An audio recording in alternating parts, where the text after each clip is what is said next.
We're going to test microphones. Can you hear me okay? Good, because I like to get loud. Is this better? Which one's better? Is this one better? I think so. People say the first one. This gives me a little more room. Thank you, though. When you talk, could you bring it down a little bit? I have a friend that's deaf and she reads lips. Oh, okay. And the other guy, she couldn't hear it or she couldn't understand. So can you just bring it down just so she Sure. can read your lips right here? Sure. Is this easier? Well, thank you for bringing that to my attention. All right. So my name is Breland Ridenour.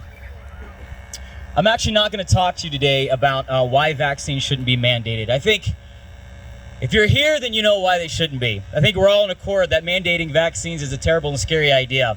So the next question is, what do we do about it? What are you willing to do about it? Ladies and gentlemen, I want you to put on your catcher's mitt because I'm going to throw some truth at you hard and fast. And I'm hoping you can catch this, all right? I'm a man of truth, right? I don't like pulling punches. I don't like mincing words. And I have no need to. If we want to stop an overreaching government, if we want to stop these mandated vaccines and anything else that applies to an overreach, then a sacrifice must be made. I said it. The S word. We like to dance around it. We don't like to acknowledge it because sacrifice means pain. It means we got to give up something we don't want to give up. But guess what? That's what needs to be done. If we want to make a change, we need to learn to accept sacrifice.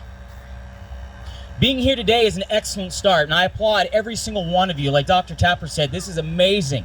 Amazing. It truly is to see how many people showed up today on a Memorial weekend, on a Saturday when you could be doing so many things. Thank you. Yes, please give yourself a hand. Everybody for being here. Thank you.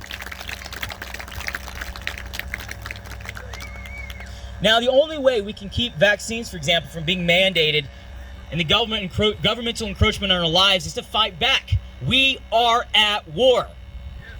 You cannot win wars with simply signs or letters to legislatures or snarky social media posts. Those are helpful. Those are good. Continue to do this, but that is not enough. We win wars by sacrificing time, money, even potentially reputation, life, and limb in some cases. It is like Thomas Paine said, those who expect to reap the blessings of freedom must, like men, undergo the fatigue of supporting it. Now, when he says, like men, I'd like you to hear that in this day and age as perseverance, strength, and determination. You ladies are a vital part. Ladies are a vital part of this war. And God has gifted you with the most amazing ability to motivate the men in your life to stand up and fight. A man will fight for the woman he loves, even if it's for a cause he doesn't believe in. So we need more people fighting today.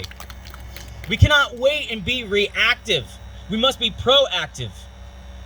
And one way to do that is the many public offices that we have that will be filled next year. Consider running for one of these public offices. Our government needs people willing to make a sacrifice for freedom. And I cannot overstate that anymore. God gave us intelligence and wisdom and perception to see what is crooked in the world.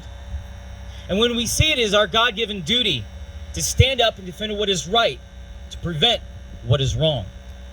And if you're not able or willing to run for office, then consider sacrificing your time and money to those that are. We have multiple people here today that are running and need your support. Now, I'm going to give you a little history lesson. You know, Ridenours have been on this continent since the 1600s. You can look it up. We have history books in public libraries of our ancestry. And I did some of this background search of my own. I found a receipt from the Continental Congress to one of my great uncles who had given donated food and supplies to the Continental Army back during the Revolutionary War. And it makes me proud to know that he sacrificed the cause of our freedom today. And then know the Ridenours have fought in every major war this country has fought in. It makes me proud to know my grandpa Ridenour, he was guarding his fellow Marines on Mount Suribachi as they raised the flag in Iwo Jima in World War II. He was there because he volunteered at 18 years old to fight a fight that he didn't start. And that's what we're doing here today. We must sacrifice. What will our future generations know about us when they look into history? What will they think about us? What are we willing to sacrifice to protect them from the dangerous people of the world? Will they hear that we lived easy lives, working our day jobs, enjoying our sports and Netflix, while bad people worked endlessly and tirelessly to erode our freedoms and their freedoms? As we move toward our country's Memorial Day, on this Memorial Park today, let us not simply remember the sacrifice of others, but honor them by sacrificing from ourselves. It is mandated vaccines today, but what else will it be tomorrow? We must stand up, we must fight, and to God be the glory for the victory we will achieve under his supervision. Thank you for being here.